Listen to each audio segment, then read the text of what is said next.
Sauti ya pesa mingi. Picha nyingi kama hizi lazima zipewe heshima yake, yani lazima zifanyiwe ambavyo vinatakiwa kufanywa. Kwa hiyo tulia hapo. Mzigo unaanza. Kuna jamaa mmoja alikuwa amechana msamba, ametulia. Jua ni kali sana. Sasa kuna mtoto mdogo yuko mbele yake. Jamaa alikuwa anajilamba kweli na hiyo ice cream ya dogo. Kia msamba juu ya maduburushatu mawili. Toka. Kama anaona hivi. Jamaa amekaza roho asionje kitu ya Ulambi babu, nimekusanukia kumbe ni karoa kaka baba. Wakiwa watoto hawaonagi kama kuna hii ngoma ilishuka. Imevaa viatu vya chuma. Kirimu ya mtoto ambaye jamaa pia alimezea mato na begi.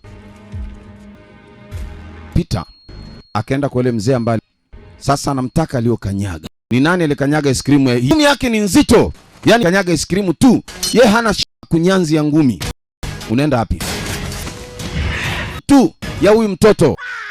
Yaani alikuwa anapiga akaingilia mchezo. Pi kazi unayo. Kwanza nashangaa ni zamu yangu kunyang'anywa hii. Ikabidi akatoe taarifa kwamba watu wamefinywa, anapewa hela kwa msaada huu. Gari zilirudi hapo za kutosha. Ndani ya benzi lazima ukifue, ukikifuta tu kama radi. Ikabidi aje